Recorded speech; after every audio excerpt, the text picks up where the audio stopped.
ಕರ್ಕಾಟಕ ರಾಶಿಯವರೇ ನಿಲ್ಲಿ, ಒಂದು ಕ್ಷಣ ನಿಲ್ಲಿ. ಈ ಮಾತುಗಳನ್ನು ಕೇಳಿ, ಏಕೆಂದರೆ ಈ ಕ್ಷಣ ನಿಮ್ಮ ಜೀವನದಲ್ಲಿ ಸಾಮಾನ್ಯ ಕ್ಷಣವಲ್ಲ. ಇದು ಬ್ರಹ್ಮಾಂಡ ನಿಮಗಾಗಿ ಒಂದು ಸಂದೇಶ ಕಳುಹಿಸಿರುವ ಕ್ಷಣ. ನೀವು ಈ ವಿಡಿಯೋ ನೋಡಲು ಬಂದಿರುವುದು ಆಕಸ್ಮಿಕವಲ್ಲ. ನಿಮ್ಮ ನಕ್ಷತ್ರಗಳು ನಿಮ್ಮನ್ನು ಇಲ್ಲಿಗೆ ಕರೆತಂದಿವೆ. ಆಕಾಶದಲ್ಲಿ ಏನೋ ಬದಲಾಗುತ್ತಿದೆ. ಭೂಮಿಯ ಮೇಲೆ ಏನೋ ಅನುಭವವಾಗುತ್ತಿದೆ. ನಿಮ್ಮ ಮನಸ್ಸಿನಲ್ಲಿ ಒಂದು ಅಲೆ ಎದ್ದಿದೆ. ಆ ಅಲೆ ಏಕೆ ಎದ್ದಿದೆ ಎಂದು ನಿಮಗೆ ತಿಳಿಯದು. ಆದರೆ ನನಗೆ ತಿಳಿದಿದೆ. ಗ್ರಹಗಳು ಮಾತನಾಡುತ್ತಿವೆ, ನಕ್ಷತ್ರಗಳು ಹೇಳುತ್ತಿವೆ, ಮತ್ತು ಆ ಮಾತು ನಿಮಗಾಗಿ ಮಾತ್ರ. ಕರ್ಕಾಟಕ ರಾಶಿಯ ಪ್ರಿಯ ಮಿತ್ರರೇ, ನಿಮ್ಮ ವಿಧಿ ಬದಲಾಗಲು ಶುರುವಾಗಿದೆ. ಆ ಬದಲಾವಣೆ ಈಗಾಗಲೇ ನಡೆಯುತ್ತಿದೆ. ನಿಮಗೆ ತಿಳಿಯದೆ ನಡೆಯುತ್ತಿದೆ. ಅದನ್ನು ನಿಲ್ಲಿಸಲು ಯಾರಿಂದಲೂ ಸಾಧ್ಯವಿಲ್ಲ. ಯೋಚಿಸಿ, ಕಳೆದ ಕೆಲವು ದಿನಗಳಲ್ಲಿ ನಿಮ್ಮ ಜೀವನದಲ್ಲಿ ಏನಾದರೂ ವಿಚಿತ್ರ ಅನುಭವವಾಗಿದೆಯೇ? ಇದ್ದಕ್ಕಿದ್ದಂತೆ ಮನಸ್ಸು ಚಡಪಡಿಸಿದೆಯೇ? ನಿದ್ರೆ ಸರಿಯಾಗಿ ಬರಲಿಲ್ಲವೇ? ಯಾರೋ ಹಳೆಯ ಮನುಷ್ಯ ನೆನಪಾಗಿದ್ದಾರೆ? ಒಂದು ಅವಕಾಶ ಬಾಗಿಲು ತೆರೆದಂತೆ ಅನಿಸಿದೆ? ಅಥವಾ ಒಂದು ಭಯ, ಒಂದು ಆಶಂಕೆ, ಒಂದು ನಿರೀಕ್ಷೆ ಮನಸ್ಸಿನಲ್ಲಿ ಸುಳಿಯುತ್ತಿದೆ? ಇದೆಲ್ಲವೂ ಕಾಕತಾಳೀಯ ಅಲ್ಲ.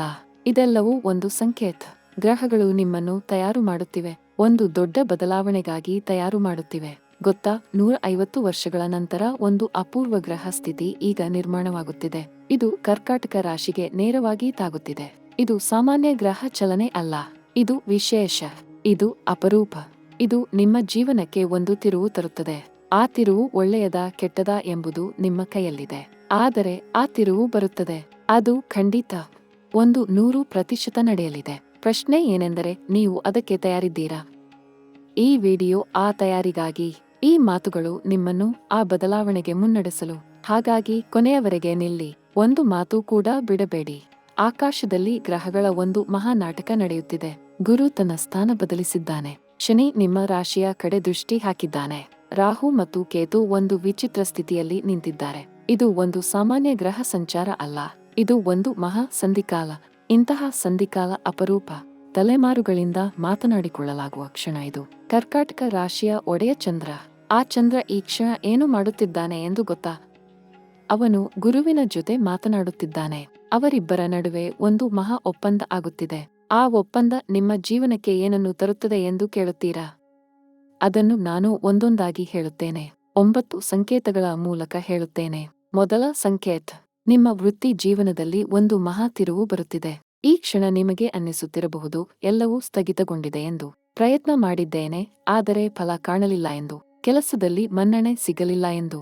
ಆದರೆ ಕೇಳಿ, ಗುರು ಪೇರ್ಚಿಯ ನಂತರ ನಿಮ್ಮ ವೃತ್ತಿ ಭಾಗ್ಯ ಜಾಗೃತಗೊಳ್ಳಲು ಶುರುವಾಗಿದೆ. ಇಷ್ಟು ದಿನ ಮುಚ್ಚಿದ್ದ ಒಂದು ಬಾಗಿಲು ತೆರೆಯಲಿದೆ. ಅದು ನೀವು ಊಹಿಸದ ದಿಕ್ಕಿನಿಂದ ಬರಲಿದೆ.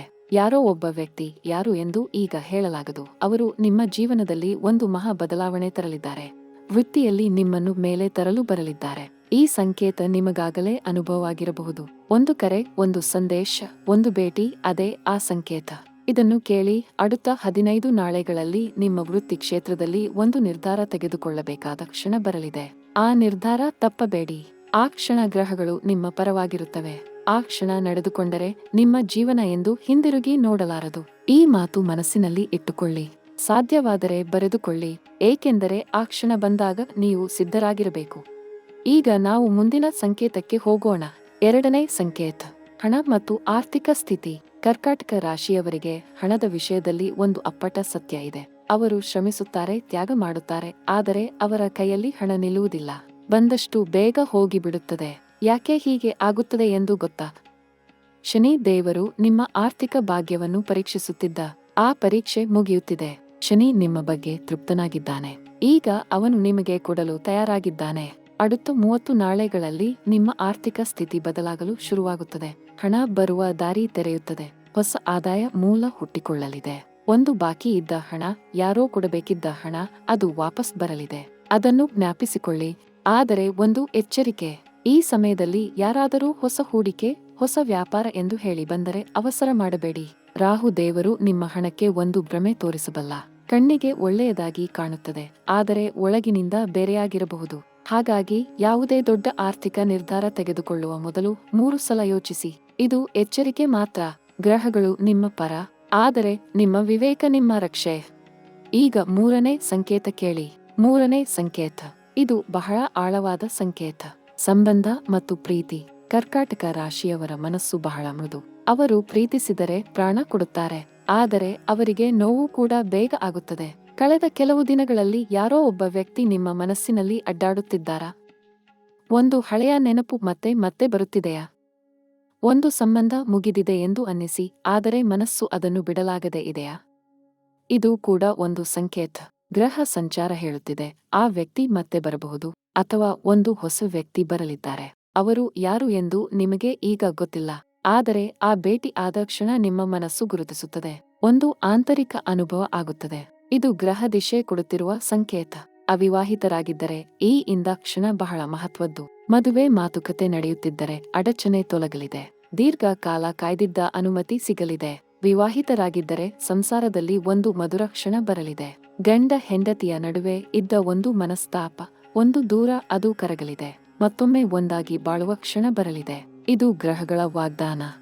ಮುಂದೆ 4ನೇ ಸಂಕೇತ ಕೇಳೋಣ. 4ನೇ ಸಂಕೇತ ಕುಟುಂಬ, ಮನೆ, ಮನೆಯ ಮಾತು.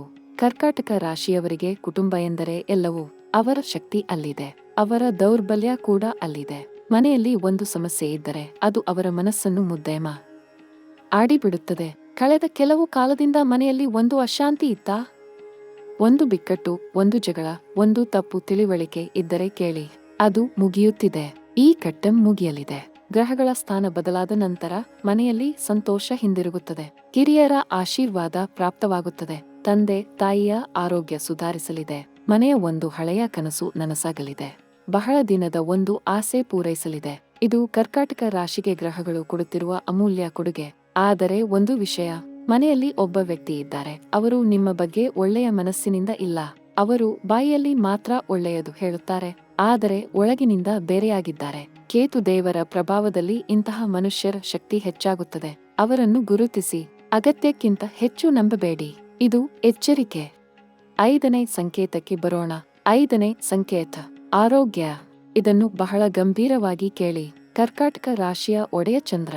ಚಂದ್ರ ಮನಸ್ಸಿನ ಗ್ರಹ. ಮನಸ್ಸು ಮತ್ತು ದೇಹ ಎರಡನ್ನೂ ಅಲ್ಲಾಡಿಸುವ ಶಕ್ತಿ ಚಂದ್ರನಿಗಿದೆ. ಈ ಇಂದ ಕ್ಷಣ ಚಂದ್ರ ಒಂದು ಸಂಕ್ರಮಣ ಸ್ಥಿತಿಯಲ್ಲಿದ್ದಾನೆ. ಇದರ ಅರ್ಥ ನಿಮ್ಮ ದೇಹ ಮತ್ತು ಮನಸ್ಸು ಎರಡೂ ಒಂದು ಪರಿವರ್ತನೆಯ ಮಧ್ಯದಲ್ಲಿ ಇದೆ. ಕೆಲವರಿಗೆ ತಲೆನೋವು ಇರಬಹುದು, ಕೆಲವರಿಗೆ ನಿದ್ರೆ ತೊಂದರೆ ಇರಬಹುದು, ಕೆಲವರಿಗೆ ಹೊಟ್ಟೆ ತೊಂದರೆ ಇರಬಹುದು, ಕೆಲವರಿಗೆ ಮಾನಸಿಕ ಆಯಾಸ ಇರಬಹುದು. ಇದೆಲ್ಲವೂ ಈ ಕಟ್ಟನ್ನ ಪ್ರಭಾವ.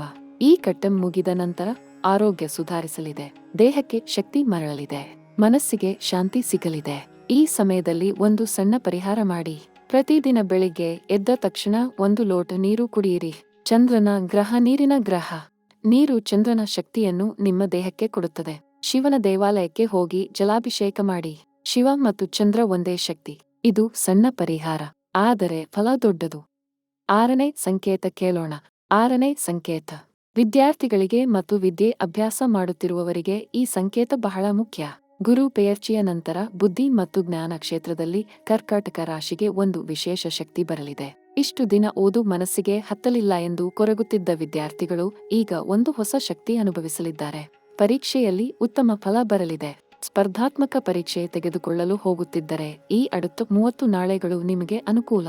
ಗ್ರಹ ದಿಶೆ ನಿಮ್ಮ ವಿದ್ಯಾ ಭಾಗ್ಯವನ್ನು ತೆರೆಯುತ್ತದೆ. ಒಂದು ಉನ್ನತ ಸ್ಥಾನ, ಒಂದು ಒಳ್ಳೆಯ ಅವಕಾಶ ನಿಮ್ಮ ಕಡೆ ಬರಲಿದೆ. ಅದನ್ನು ಕೈ ಬಿಡಬೇಡಿ. ವಿದೇಶ ಅವಕಾಶ ಬಗ್ಗೆ ಮಾತನಾಡಬೇಕಾದರೆ ಕರ್ಕಾಟಕ ರಾಶಿಗೆ ಈ ಕಟ್ಟಂ ಬಹಳ ಅನುಕೂಲ. ವಿದೇಶ ಹೋಗಬೇಕು ಎಂದು ಆಸೆ ಇದ್ದವರಿಗೆ ಆ ಆಸೆ ಈಡೇರುವ ಕಾಲ ಹತ್ತಿರ ಬಂದಿದೆ. ವೀಸಾ ಸಮಸ್ಯೆ ಇದ್ದವರಿಗೆ ಅದು ಪರಿಹಾರ ಆಗಲಿದೆ. ವಿದೇಶದಲ್ಲಿ ಇದ್ದವರಿಗೆ ಒಂದು ಒಳ್ಳೆಯ ಸುದ್ದಿ ಬರಲಿದೆ. ರಾಹು ದೇವರ ಪ್ರಭಾವ ವಿದೇಶ ಯೋಜನೆಗಳಿಗೆ ಒಂದು ಹೊಸ ಶಕ್ತಿ ಕೊಡುತ್ತಿದೆ. ಈ ಅವಕಾಶ ತಪ್ಪಿಸಿಕೊಳ್ಳಬೇಡಿ. 7ನೇ ಸಂಕೇತಕ್ಕೆ ಹೋಗೋಣ. 7ನೇ ಸಂಕೇತ ವ್ಯಾಪಾರ, ಉದ್ಯಮ, ಸ್ವಉದ್ಯೋಗ. ಕರ್ಕಾಟಕ ರಾಶಿಯವರಿಗೆ ವ್ಯಾಪಾರ ಶಕ್ತಿ ಇದೆ, ಆದರೆ ಅದನ್ನು ಅವರು ಸರಿಯಾಗಿ ಬಳಸಿಕೊಳ್ಳುವುದಿಲ್ಲ. ಈ ನೇರ ಮಾತು, ಭಯ ಅವರನ್ನು ಹಿಡಿದಿಡುತ್ತದೆ. ಏನಾದರೂ ಆದರೆ ಎಂಬ ಭಯ. ಕೋಲ್ಮಿಂಚಿನಂತೆ ಮನಸ್ಸಿಗೆ ಬರುವ ಯೋಚನೆ, ಅದು ಹೋಗಿಬಿಡುತ್ತದೆ ಎಂಬ ಭಯ. ಆದರೆ ಕೇಳಿ, ಈ ಇಂದ ಕ್ಷಣ ಗ್ರಹ ಸಂಚಾರ ಹೇಳುತ್ತಿದೆ, ನಿಮ್ಮ ಆ ಕನಸು ನನಸಾಗುವ ಕಾಲ ಬಂದಿದೆ. ನೀವು ಮಾಡಬೇಕು ಎಂದು ಯೋಚಿಸಿದ್ದ ವ್ಯಾಪಾರ, ಅದಕ್ಕೆ ಈ ಕಟ್ಟಂ ಪ್ರಾರಂಭ ಮಾಡಲು ಸೂಕ್ತ ಸಮಯ. ಗುರು ನಿಮ್ಮ ಕರ್ಮ ಭಾವಕ್ಕೆ ದೃಷ್ಟಿ ಹಾಕಿದ್ದಾನೆ. ಅದರ ಅರ್ಥ ನೀವು ಮಾಡುವ ಕೆಲಸಕ್ಕೆ ಫಲ ದೊರೆಯಲಿದೆ. ಶ್ರಮ ಹಾಳಾಗಲಾರದು. ಹೊಸ ಉದ್ಯಮ ಪ್ರಾರಂಭ ಮಾಡಲು ಯೋಚಿಸುತ್ತಿದ್ದರೆ அடுத்த 15 ನಾಳೆಗಳ ಒಳಗೆ ಒಂದು ಶುಭ ಮುಹೂರ್ತ ನೋಡಿ ಪ್ರಾರಂಭ ಮಾಡಿ. ಈ ನೇರ ಮಾತು ಆ ಕ್ಷಣ ಬ್ರಹ್ಮಾಂಡ ನಿಮ್ಮ ಜೊತೆ ನಿಲ್ಲುತ್ತದೆ. ವ್ಯಾಪಾರ ಬೆಳೆಯುತ್ತದೆ, ಹೆಸರು ಬರುತ್ತದೆ, ಗೌರವ ಹೆಚ್ಚಾಗುತ್ತದೆ. ಈ ಸಂಕೇತ ಮಿಸ್ ಮಾಡಬೇಡಿ. ಈಗ ಎಂಟನೇ ಸಂಕೇತ ಆಧ್ಯಾತ್ಮ ಮತ್ತು ಆಂತರಿಕ ಜ್ಞಾನ. ಕರ್ಕಾಟಕ ರಾಶಿಯವರಿಗೆ ಆಧ್ಯಾತ್ಮ ಶಕ್ತಿ ಸ್ವಾಭಾವಿಕವಾಗಿ ಇದೆ. ಅವರಿಗೆ ಕನಸಿನಲ್ಲಿ ಸಂದೇಶ ಬರುತ್ತದೆ. ಮನಸ್ಸಿನಲ್ಲಿ ಒಂದು ಆಂತರಿಕ ಧ್ವನಿ ಇರುತ್ತದೆ. ಆ ಧ್ವನಿ ತಪ್ಪಿಲ್ಲ. ಆ ಧ್ವನಿಯನ್ನು ನಂಬಿ. ಈ ಕಟ್ಟನ್ನಲ್ಲಿ ಆ ಆಂತರಿಕ ಧ್ವನಿ ಮತ್ತಷ್ಟು ಶಕ್ತಿಶಾಲಿ ಆಗಲಿದೆ. ದೇವರ ಭಕ್ತಿ ಹೆಚ್ಚಾಗಲಿದೆ. ಮನಸ್ಸಿಗೆ ಒಂದು ಶಾಂತಿ, ಒಂದು ಸ್ಥಿರತೆ ಬರಲಿದೆ. ಬಹಳ ದಿನದಿಂದ ಅಲ್ಲಾಡುತ್ತಿದ್ದ ಮನಸ್ಸು ನೆಲೆ ಕಾಣಲಿದೆ. ಇದು ಗ್ರಹ ದಿಶೆಯ ಪ್ರಭಾವ. ಈ ಸಮಯದಲ್ಲಿ ಒಂದು ಕೆಲಸ ಮಾಡಿ. ಪ್ರತಿದಿನ 5 ನಿಮಿಷ ಮೌನವಾಗಿ ಕುಳಿತು ಧ್ಯಾನ ಮಾಡಿ. ಕಣ್ಣು ಮುಚ್ಚಿ ಉಸಿರನ್ನು ಗಮನಿಸಿ. ಮನಸ್ಸಿಗೆ ಏನಾದರೂ ಬರಲಿ, ಅದನ್ನು ತಡೆಯಬೇಡಿ. ಅದು ಹೋಗಲಿ. ಈ ಸಣ್ಣ ಅಭ್ಯಾಸ ನಿಮ್ಮ ಗ್ರಹ ಶಕ್ತಿಯನ್ನು ಮತ್ತಷ್ಟು ಜಾಗೃತ ಮಾಡುತ್ತದೆ. ಅದು ನಿಮ್ಮ ನಿರ್ಧಾರ ಶಕ್ತಿ ಹೆಚ್ಚಿಸುತ್ತದೆ. ನಿಮ್ಮ ಸಮಸ್ಯೆ ಪರಿಹಾರ ಆಗಲಿದೆ. ನಿಮ್ಮ ಅದೃಷ್ಟ ತೆರೆಯಲಿದೆ. 9ನೇ ಮತ್ತು ಕೊನೆಯ ಸಂಕೇತಕ್ಕೆ ಹೋಗೋಣ. 9ನೇ ಸಂಕೇತ. ಇದು ಎಲ್ಲ ಸಂಕೇತಗಳಲ್ಲಿ ಅತ್ಯಂತ ಶಕ್ತಿಶಾಲಿ. ಇದು ನಿಮ್ಮ ವಿಧಿ ಬದಲಾವಣೆಯ ಸಂಕೇತ. ಕರ್ಕಾಟಕ ರಾಶಿಯವರ ಜೀವನದಲ್ಲಿ ಒಂದು ದೊಡ್ಡ ಅದೃಷ್ಟರೇಖೆ ಈ ಕ್ಷಣ ಜಾಗೃತವಾಗುತ್ತಿದೆ. ಇಷ್ಟು ದಿನ ಮುಚ್ಚಿದ್ದ ಒಂದು ದೈವಶಕ್ತಿ ಬಾಗಿಲು ತೆರೆಯಲಿದೆ. ಯಾವ ಕಷ್ಟ ನಿಮ್ಮನ್ನು ಬಹಳ ದಿನ ಕಾಡುತ್ತಿತ್ತೋ ಆ ಕಷ್ಟ ಮಾಯವಾಗಲಿದೆ. ಯಾವ ಕನಸು ನನಸಾಗಲು ಬಹಳ ಕಾಲ ಆಯಿತೋ ಆ ಕನಸು ಇನ್ನು ಮುಂದೆ ನನಸಾಗಲಿದೆ. ಇದು ಬ್ರಹ್ಮಾಂಡದ ಮಾತು. ಇದು ಗ್ರಹಗಳ ನಿರ್ಧಾರ. ಇದನ್ನು ನಿಲ್ಲಿಸಲು ಯಾರಿಗೂ ಆಗದು. ಈ 9 ಸಂಕೇತಗಳು ನಿಮ್ಮ ಜೀವನದಲ್ಲಿ ಒಂದೊಂದಾಗಿ ನನಸಾಗಲಿದೆ. ಅದು ಶುರುವಾಗಿದೆ. ಈಗಾಗಲೇ ಶುರುವಾಗಿದೆ. ನಿಮಗೆ ಅರಿವಿಲ್ಲದೆ ನಡೆಯುತ್ತಿದೆ. ಆದರೆ ಈಗ ನಿಮಗೆ ಗೊತ್ತಾಗಿದೆ.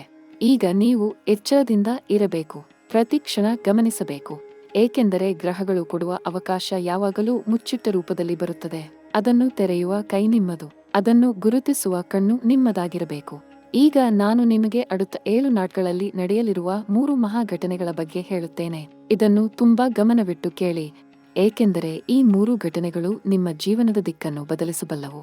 ಮೊದಲ ಕಟ್ಟಂ, 2ನೇ ಕಟ್ಟಂ, 3ನೇ ಕಟ್ಟಂ. 3 ಬೇರೆ ಬೇರೆ, 3 ಶಕ್ತಿಶಾಲಿ, 3 ನಿಮ್ಮ ಜೀವನವನ್ನು ಸ್ಪರ್ಶಿಸಲಿವೆ. ಮೊದಲ ಕಟ್ಟಂ. அடுத்த 7 ನಾಟ್ಗಳ ಒಳಗೆ ನಿಮ್ಮ ಜೀವನದಲ್ಲಿ ಒಂದು ಅನಿರೀಕ್ಷಿತ ಕರೆ ಅಥವಾ ಸಂದೇಶ ಬರಲಿದೆ. ಅದು ಯಾರಿಂದ ಬರುತ್ತದೆ ಎಂದು ಈಗ ಹೇಳಲಾಗದು. ಆದರೆ ಆ ಕರೆ ಬಂದಾಗ ನಿಮ್ಮ ಮನಸ್ಸು ಒಂದು ಕ್ಷಣ ನಿಂತು ಹೋಗುತ್ತದೆ. ಎದೆ ಒಂದು ಕ್ಷಣ ಬಡಿದುಕೊಳ್ಳುತ್ತದೆ. ಏಕೆಂದರೆ ಆ ಕರೆ ನೀವು ಬಯಸಿದ್ದ ಉತ್ತರ ತರಲಿದೆ. ಬಹಳ ದಿನ ಕಾಯ್ದಿದ್ದ ಒಂದು ಸಮಾಚಾರ ಅದರಲ್ಲಿ ಇರಲಿದೆ. ಕೆಲವರಿಗೆ ಅದು ವೃತ್ತಿ ಸಂಬಂಧ ಆಗಿರಬಹುದು, ಕೆಲವರಿಗೆ ಸಂಬಂಧ ಆಗಿರಬಹುದು, ಕೆಲವರಿಗೆ ಹಣ ಸಂಬಂಧ ಆಗಿರಬಹುದು. ಆದರೆ ಆ ಕರೆ ಬರುತ್ತದೆ. ಒಂದು 100% ನಡೆಯಲಿದೆ. ಅದನ್ನು ತಡೆಯಲು ಯಾರಿಗೂ ಆಗದು. ಗ್ರಹಗಳು ನಿರ್ಧರಿಸಿದ್ದಾರೆ. ಆ ಕ್ಷಣ ಅವಸರ ಮಾಡಬೇಡಿ. ತಕ್ಷಣ ಹೌದು ಅಥವಾ ಇಲ್ಲ ಎಂದು ಹೇಳಬೇಡಿ. ಒಂದು ಉಸಿರು ತೆಗೆದುಕೊಳ್ಳಿ. ಮನಸ್ಸನ್ನು ಶಾಂತ ಮಾಡಿ. ನಂತರ ನಿರ್ಧಾರ ತೆಗೆದುಕೊಳ್ಳಿ. ಏಕೆಂದರೆ ಆ ಒಂದು ನಿರ್ಧಾರ ನಿಮ್ಮ ಮುಂದಿನ ಅನೇಕ ವರ್ಷಗಳ ಜೀವನವನ್ನು ನಿರ್ಧರಿಸಲಿದೆ. ಅದು ಭಾರವಾದ ನಿರ್ಧಾರ, ಆದರೆ ಸರಿಯಾದ ನಿರ್ಧಾರ. ಗ್ರಹಗಳು ನಿಮ್ಮ ಜೊತೆ ಇರುತ್ತಾರೆ. ಧೈರ್ಯದಿಂದ ಮುಂದೆ ಹೋಗಿ. 2ನೇ ಕಟ್ಟಂ ಕೇಳಿ. 2ನೇ ಕಟ್ಟಂ. அடுத்த 7 ರಿಂದ 14 ನಾಟ್ಗಳ ಮಧ್ಯೆ ನಿಮ್ಮ ಜೀವನದಲ್ಲಿ ಒಂದು ಮಹಾ ಭೇಟಿಯಾಗಲಿದೆ. ಒಬ್ಬ ವ್ಯಕ್ತಿ ನಿಮ್ಮ ಜೀವನಕ್ಕೆ ಬರಲಿದ್ದಾರೆ, ಅಥವಾ ಒಬ್ಬ ಹಳೆಯ ಮನುಷ್ಯ ಮತ್ತೆ ಬರಲಿದ್ದಾರೆ. ಅವರ ಬರುವಿಕೆ ಆಕಸ್ಮಿಕ ಎಂದು ಅನ್ನಿಸುತ್ತದೆ, ಆದರೆ ಅದು ಗ್ರಹಗಳ ಯೋಜನೆ. ಆ ವ್ಯಕ್ತಿ ಯಾರು ಎಂದರೆ, ಅವರು ನಿಮ್ಮ ಜೀವನದ ಒಂದು ಮಹಾ ಅಧ್ಯಾಯ ತೆರೆಯಲು ಬರುತ್ತಾರೆ. ಅವರ ಮಾತಿನಲ್ಲಿ ಒಂದು ಸತ್ಯ ಇರುತ್ತದೆ. ಅವರ ಕಣ್ಣಿನಲ್ಲಿ ಒಂದು ಪ್ರಾಮಾಣಿಕತೆ ಇರುತ್ತದೆ. ಅವರನ್ನು ಗುರುತಿಸಲು ನಿಮ್ಮ ಅಂತರ್ಮನ ಸಹಾಯ ಮಾಡುತ್ತದೆ. ಈ ಭೇಟಿ ಬರೀ ಭೇಟಿ ಅಲ್ಲ, ಇದು ಒಂದು ಬದಲಾವಣೆಯ ಆರಂಭ. ಇದರ ನಂತರ ನಿಮ್ಮ ಜೀವನ ಒಂದು ಹೊಸ ಅಧ್ಯಾಯ ತೆರೆದುಕೊಳ್ಳುತ್ತದೆ. ಹಳೆಯ ನೋವುಗಳು ಮಸುಕಾಗಲಿದೆ. ಹೊಸ ಸಂತೋಷ ಮನೆ ಮಾಡಲಿದೆ. ಹೊಸ ಸಂಬಂಧ, ಹೊಸ ಶಕ್ತಿ, ಹೊಸ ನಂಬಿಕೆ ಮೂಡಲಿದೆ. ಇದು ಗ್ರಹ ಸಂಚಾರದ ಕೊಡುಗೆ. ಇದನ್ನು ಸ್ವೀಕರಿಸಿ. ಮನಸ್ಸು ತೆರೆದಿಟ್ಟುಕೊಳ್ಳಿ. 3ನೇ ಕಟ್ಟಂ ಕೇಳಿ. 3ನೇ ಕಟ್ಟಂ. ಇದು ಅತ್ಯಂತ ಭಾವನಾತ್ಮಕ ಕ್ಷಣ. அடுத்த 14 ನಾಟ್ಗಳ ಒಳಗೆ ನಿಮ್ಮ ಜೀವನದಲ್ಲಿ ಒಂದು ಅಪ್ಪಟ ಸತ್ಯ ಬಹಿರಂಗ ಆಗಲಿದೆ. ಒಂದು ರಹಸ್ಯ ತೆರೆದುಕೊಳ್ಳಲಿದೆ. ಬಹಳ ದಿನ ಮುಚ್ಚಿಟ್ಟ ಒಂದು ವಿಷಯ ನಿಮ್ಮ ಮುಂದೆ ಬರಲಿದೆ. ಅದು ಒಳ್ಳೆಯ ಸುದ್ದಿ ಆಗಿರಬಹುದು, ಅಥವಾ ಒಂದು ನೋವಿನ ಸತ್ಯ ಆಗಿರಬಹುದು. ಎರಡೂ ಸಾಧ್ಯ. ಆದರೆ ಆ ಸತ್ಯ ನಿಮ್ಮ ಜೀವನಕ್ಕೆ ಅಗತ್ಯ. ಅದು ತಿಳಿಯದೆ ನೀವು ಮುಂದೆ ಹೋಗಲಾರಿರಿ. ಕೇತು ದೇವರು ರಹಸ್ಯ ಬಹಿರಂಗ ಮಾಡುವ ಗ್ರಹ. ಅವನ ದೃಷ್ಟಿ ಈ ಕ್ಷಣ ನಿಮ್ಮ ಮೇಲಿದೆ. ಆ ಸತ್ಯ ಕೇಳಿ ನೋಯಬೇಡಿ. ಆ ಸತ್ಯ ನಿಮ್ಮನ್ನು ಬಲಪಡಿಸಲು ಬಂದಿದೆ. ಆ ಸತ್ಯ ನಿಮ್ಮ ರಕ್ಷಣೆಗೆ ಬಂದಿದೆ. ಅದನ್ನು ಸ್ವೀಕರಿಸಿ. ಅದರಿಂದ ಕಲಿಯಿರಿ. ಅದರ ನಂತರ ನಿಮ್ಮ ಜೀವನ ಮತ್ತಷ್ಟು ಬಲಿಷ್ಠ ಆಗಲಿದೆ. ಈ 3 ಘಟನೆಗಳು ನಡೆಯುವಾಗ ನಿಮ್ಮ ಮನಸ್ಸು ಚಂಚಲ ಆಗಬಹುದು, ಗಾಬರಿ ಆಗಬಹುದು, ಅಳು ಬರಬಹುದು. ಅದು ತಪ್ಪಿಲ್ಲ. ಆ ಕ್ಷಣ ಮನಸ್ಸಿನ ಭಾರ ಬಿಡಿ. ಅಳಬೇಕು ಎನಿಸಿದರೆ ಅಳಿ, ಏಕೆಂದರೆ ಆ ಕಣ್ಣೀರು ನಿಮ್ಮ ಶುದ್ಧೀಕರಣ. ಅದರ ನಂತರ ನೀವು ಹಗುರಾಗುತ್ತೀರಿ. ಅದರ ನಂತರ ನೀವು ಬಲಿಷ್ಠ ಆಗುತ್ತೀರಿ. ಗ್ರಹಗಳು ಮೊದಲು ನಿಮ್ಮನ್ನು ಶುದ್ಧ ಮಾಡುತ್ತಾರೆ, ನಂತರ ಮೇಲೆ ತರುತ್ತಾರೆ. ಇದು ಜ್ಯೋತಿಷ್ಯದ ಸ್ಥಿರ ಸತ್ಯ. ಈಗ ಪರಿಹಾರಗಳ ಕಡೆ ಹೋಗೋಣ. ಕರ್ಕಾಟಕ ರಾಶಿಯವರೇ, ಗ್ರಹ ಶಕ್ತಿ ನಿಮ್ಮ ಪರ ಇದೆ ಎಂದರೆ ಸಾಕಾಗದು. ನೀವು ಕೆಲವು ಕೆಲಸ ಮಾಡಬೇಕು. ಗ್ರಹಗಳ ಶಕ್ತಿಯನ್ನು ಪೂರ್ಣ ಪ್ರಮಾಣದಲ್ಲಿ ಪಡೆಯಬೇಕು ಎಂದರೆ ಕೆಲವು ಪರಿಹಾರಗಳು ಮಾಡಬೇಕು. ಈ ಪರಿಹಾರಗಳು ಬಹಳ ಸರಳ, ಮನೆಯಲ್ಲಿ ಮಾಡಬಹುದಾದ ಪರಿಹಾರಗಳು, 1 ಪೈಸೆ ಖರ್ಚಿಲ್ಲದ ಪರಿಹಾರಗಳು, ಆದರೆ ಫಲ ಅತ್ಯಂತ ಶಕ್ತಿಶಾಲಿ. ಮೊದಲ ಪರಿಹಾರ: ಪ್ರತಿ ಸೋಮವಾರ ಬೆಳಿಗ್ಗೆ ಶಿವ ದೇವಾಲಯಕ್ಕೆ ಹೋಗಿ ಅಲ್ಲಿ ಶಿವನಿಗೆ ಹಾಲು ಅಭಿಷೇಕ ಮಾಡಿ. ಮನಸ್ಸಿನಲ್ಲಿ ನಿಮ್ಮ ಒಂದು ದೊಡ್ಡ ಆಸೆ ಹೇಳಿ, ಅದನ್ನು ಶಿವನ ಕೈಯಲ್ಲಿ ಬಿಟ್ಟು ಬಿಡಿ. ಚಿಂತೆ ಮಾಡಬೇಡಿ. ಶಿವ ನಿಮ್ಮ ರಾಶಿಯ ಒಡೆಯ, ಚಂದ್ರನ ಪ್ರಭು. ಅವನ ಕರುಣೆ ನಿಮ್ಮ ಮೇಲೆ ಸದಾ ಇರುತ್ತದೆ. ಆ ಕರುಣೆಯನ್ನು ಕೇಳಿ ಪಡೆಯಿರಿ. ಎರಡನೇ ಪರಿಹಾರ: ಪ್ರತಿದಿನ ರಾತ್ರಿ ಮಲಗುವ ಮೊದಲು ಕನಿಷ್ಠ 1 ಹೊತ್ತು ಮನೆಯ ಹಿರಿಯರಿಗೆ ನಮಸ್ಕಾರ ಮಾಡಿ. ಅವರ ಆಶೀರ್ವಾದ ತೆಗೆದುಕೊಳ್ಳಿ. ಹಿರಿಯರ ಆಶೀರ್ವಾದ ಎಂಬುದು ಒಂದು ಮಹಾಕವಚ. ಅದು ನಿಮ್ಮನ್ನು ಯಾವ ಕೆಟ್ಟ ಶಕ್ತಿಯಿಂದಲೂ ರಕ್ಷಿಸುತ್ತದೆ. ಮೂರನೇ ಪರಿಹಾರ: ಪ್ರತಿ ಶುಕ್ರವಾರ ಒಬ್ಬ ಬಡ ಮಹಿಳೆಗೆ ಅನ್ನ ಅಥವಾ ಸಿಹಿ ಕೊಡಿ. ಇದು ಲಕ್ಷ್ಮೀ ಅನುಗ್ರಹ ತರುತ್ತದೆ. ನಿಮ್ಮ ಮನೆಯಲ್ಲಿ ಧನಲಕ್ಷ್ಮಿ ನೆಲೆಸುತ್ತಾಳೆ. ಬಡತನ ಓಡಿ ಹೋಗುತ್ತದೆ, ಸಮೃದ್ಧಿ ಬರುತ್ತದೆ. ನಾಲ್ಕನೇ ಪರಿಹಾರ: ರಾಹು ಕೇತು ಶಾಂತಿಗಾಗಿ ಪ್ರತಿ ಅಮಾವಾಸ್ಯೆ ದಿನ 1 ದೀಪ ಹಚ್ಚಿ. ಮನೆಯ ಒಳಗೆ 1 ದೀಪ, ಮನೆಯ ಹೊರಗೆ 1 ದೀಪ. ಆ ದೀಪ ಹಚ್ಚಿ ದೇವರ ಮುಂದೆ ಕುಳಿತು ಮನಸ್ಸಿನಲ್ಲಿ ನಿಮ್ಮ ಕಷ್ಟಗಳನ್ನು ಹೇಳಿ. ದೇವರಿಗೆ ಗೊತ್ತಿದೆ, ಆದರೆ ಹೇಳಿದಾಗ ಭಾರ ಇಳಿಯುತ್ತದೆ. ಆ ದೀಪ ನಿಮ್ಮ ಅಂಧಕಾರ ಓಡಿಸುತ್ತದೆ. ರಾಹು ಕೇತು ಪ್ರಭಾವ ಕಡಿಮೆ ಆಗುತ್ತದೆ. ಐದನೇ ಪರಿಹಾರ: ಶನಿ ಪ್ರೀತಿಗಾಗಿ ಪ್ರತಿ ಶನಿವಾರ ಎಳ್ಳೆಣ್ಣೆ ದೀಪ ಹಚ್ಚಿ. ಶನಿ ದೇವಾಲಯಕ್ಕೆ ಹೋಗಿ ಕರಿ ಎಳ್ಳು ಅರ್ಪಿಸಿ. ಶನಿ ನಿಮ್ಮ ಮೇಲೆ ಕರುಣೆ ತೋರಿದಾಗ ನಿಮ್ಮ ಜೀವನ ಸಂಪೂರ್ಣ ಬದಲಾಗುತ್ತದೆ. ಶ್ರಮಕ್ಕೆ ಫಲ ಸಿಗುತ್ತದೆ, ಕಷ್ಟ ಕಡಿಮೆ ಆಗುತ್ತದೆ, ಸುಖ ಹೆಚ್ಚಾಗುತ್ತದೆ. ಮುಂದೆ ಅಪಾಯಗಳ ಬಗ್ಗೆ ಒಂದಷ್ಟು ಮಾತನಾಡೋಣ. ಕರ್ಕಾಟಕ ರಾಶಿಯವರೇ, ಗ್ರಹ ಸಂಚಾರ ಒಳ್ಳೆಯದಿದ್ದಾಗ ಶತ್ರುಗಳು ಎಚ್ಚರಗೊಳ್ಳುತ್ತಾರೆ. ನಿಮ್ಮ ಏಳಿಗೆ ನೋಡಿ ಮನಸ್ಸಿನಲ್ಲಿ ಉರಿಯುತ್ತಾರೆ. ನಿಮ್ಮ ಯಶಸ್ಸಿಗೆ ಅಡ್ಡ ಬರಲು ಪ್ರಯತ್ನ ಮಾಡುತ್ತಾರೆ. ಇದನ್ನು ಗಮನಿಸಿ. ಯಾರಾದರೂ ನಿಮ್ಮ ಬಗ್ಗೆ ಹೊಟ್ಟೆ ಉರಿ ತೋರಿಸುತ್ತಿದ್ದಾರಾ? ಯಾರಾದರೂ ನಿಮ್ಮ ಯೋಜನೆ ತಿಳಿದ ನಂತರ ಬದಲಾಗುತ್ತಾರಾ? ಅವರ ಬಗ್ಗೆ ಎಚ್ಚರ ಇರಲಿ. ಅವರಿಗೆ ನಿಮ್ಮ ಗುಟ್ಟು ಹೇಳಬೇಡಿ. ನಿಮ್ಮ ಯೋಜನೆ ಅವರಿಗೆ ತಿಳಿಯಗೊಡಬೇಡಿ. ಮೌನ ಶಕ್ತಿ. ನಿಮ್ಮ ಮೌನ ನಿಮ್ಮ ಗೆಲುವಿನ ಆಯುಧ. ಇದರ ಜೊತೆ ಒಂದು ಮಾತು ಹೇಳಬೇಕು. ಈ ಕಟ್ಟನ್ನಲ್ಲಿ ವಾಹನ ಚಾಲನೆ ಮಾಡುವಾಗ ಎಚ್ಚರ ಇರಲಿ. ಅತಿ ಬೇಗ ಬೇಡ. ದಾರಿಯಲ್ಲಿ ಗಮನ ಬೇಕು. ರಾಹು ದೇವರ ಪ್ರಭಾವದಲ್ಲಿ ಅಜಾಗರೂಕತೆ ಅಪಾಯ ತರಬಲ್ಲದು. ಹಾಗಾಗಿ ಎಚ್ಚರ. ಆರೋಗ್ಯದ ಬಗ್ಗೆ ಕೂಡ ಗಮನ ಬೇಕು. ಮೊಣಕಾಲು, ಬೆನ್ನು, ಹೊಟ್ಟೆ ಈ ಅಂಗಗಳ ಬಗ್ಗೆ ಎಚ್ಚರ. ನೋವು ಇದ್ದರೆ ನಿರ್ಲಕ್ಷ್ಯ ಮಾಡಬೇಡಿ. ತಕ್ಷಣ ವೈದ್ಯರ ಬಳಿ ಹೋಗಿ. ನಿಮ್ಮ ದೇಹ ನಿಮ್ಮ ಅತ್ಯಂತ ಬೆಲೆಯುಳ್ಳ ಸಂಪತ್ತು. ಅದನ್ನು ಕಾಪಾಡಿಕೊಳ್ಳಿ. ಈಗ ಒಂದು ಆಳವಾದ ಮಾತು ಹೇಳಬೇಕಿದೆ. ಕರ್ಕಾಟಕ ರಾಶಿಯ ಪ್ರಿಯ ಮಿತ್ರರೇ, ಒಂದು ಕ್ಷಣ ಯೋಚಿಸಿ. ನಿಮ್ಮ ಜೀವನದಲ್ಲಿ ಎಷ್ಟು ಕಷ್ಟ ನೋಡಿದ್ದೀರಿ? ಎಷ್ಟು ಸಲ ಕೆಳಗೆ ಬಿದ್ದಿದ್ದೀರಿ? ಆದರೆ ಎಷ್ಟು ಸಲ ಮೇಲೆದ್ದಿದ್ದೀರಿ? ಪ್ರತಿ ಸಲ ಮೇಲೆದ್ದಿದ್ದೀರಿ. ಪ್ರತಿ ಸಲ ಬಲವಾಗಿ ಮೇಲೆದ್ದಿದ್ದೀರಿ. ಏಕೆ? ಏಕೆಂದರೆ ನೀವು ಕರ್ಕಾಟಕ ರಾಶಿಯವರು. ನಿಮ್ಮ ಒಳಗೆ ಒಂದು ಅಗ್ನಿ ಇದೆ. ಒಂದು ಮಹಾಶಕ್ತಿ ಇದೆ. ಅದು ಯಾವ ಕಷ್ಟದಿಂದಲೂ ನಿಂದಿಸಲಾಗದ ಶಕ್ತಿ. ಅದು ಚಂದ್ರನ ಶಕ್ತಿ. ಅದು ಭಾವನೆಯ ಶಕ್ತಿ. ಅದು ಕಾಳಜಿಯ ಶಕ್ತಿ. ಅದು ಪ್ರೀತಿಯ ಶಕ್ತಿ. ಮತ್ತು ಆ ಶಕ್ತಿ ನಿಮ್ಮನ್ನು ಮತ್ತೊಮ್ಮೆ ಮೇಲೆ ತರಲಿದೆ. ಈ ಸಲ ಮೇಲೆ ಬಂದಾಗ ಮತ್ತೆ ಬೀಳಲಾರಿರಿ. ನಿಮ್ಮ ಬಾಳಿನಲ್ಲಿ ಒಂದು ಮಹಾ ಸಂಧಿ ಕಾಲ ಬಂದಿದೆ. ಈ அடுத்த 30 ನಾಳೆಗಳು ನಿಮ್ಮ ಜೀವನದ ಅತ್ಯಂತ ಮಹತ್ವಪೂರ್ಣ ದಿನಗಳು. ಈ ದಿನಗಳನ್ನು ವ್ಯರ್ಥ ಮಾಡಬೇಡಿ. ಪ್ರತಿದಿನ ಒಂದು ಹೆಜ್ಜೆ ಮುಂದೆ ಇಡಿ. ಪ್ರತಿದಿನ ಒಂದು ಒಳ್ಳೆಯ ಕೆಲಸ ಮಾಡಿ. ಪ್ರತಿದಿನ ಒಂದು ಒಳ್ಳೆಯ ಆಲೋಚನೆ ಮಾಡಿ. ಗ್ರಹಗಳು ನಿಮ್ಮ ಪ್ರತಿ ಹೆಜ್ಜೆ ನೋಡುತ್ತಾರೆ. ನಿಮ್ಮ ಪ್ರಯತ್ನ ನೋಡಿ ಅವರು ನಿಮ್ಮ ಮೇಲೆ ಅನುಗ್ರಹ ಹೆಚ್ಚಿಸುತ್ತಾರೆ. ಇದು ಜ್ಯೋತಿಷ್ಯ ಶಾಸ್ತ್ರದ ಸಾರ. ಗ್ರಹ ಅನುಕೂಲ ಇದ್ದಾಗ ನಿಮ್ಮ ಪ್ರಯತ್ನ 100 ಪಟ್ಟು ಫಲ ಕೊಡುತ್ತದೆ. ಈ ಕಟ್ಟನ್ ಅಂತಹ ಕಟ್ಟನ್. ಒಂದು ಮಾತು ನೆನಪಿಡಿ. ಗ್ರಹಗಳ ಮಾತು ಕೇಳಿ ಕೈ ಮುಗಿದು ಕುಳಿತಿದ್ದರೆ ಆಗುವುದಿಲ್ಲ.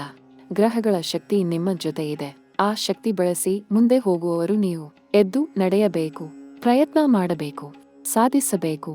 ಆಗ ಮಾತ್ರ ಗ್ರಹ ಶಕ್ತಿ ಪೂರ್ಣ ಫಲ ಕೊಡುತ್ತದೆ. ನೀವು ಸಾಧ್ಯ. ನಿಮ್ಮಿಂದ ಆಗುತ್ತದೆ. ನೀವು ಕರ್ಕಾಟಕ ರಾಶಿಯವರು. ನಿಮ್ಮ ಒಳಗೆ ಒಂದು ಮಹಾಶಕ್ತಿ ಇದೆ. ಅದನ್ನು ಜಾಗೃತ ಮಾಡಿ. ಅದನ್ನು ಬಳಸಿ.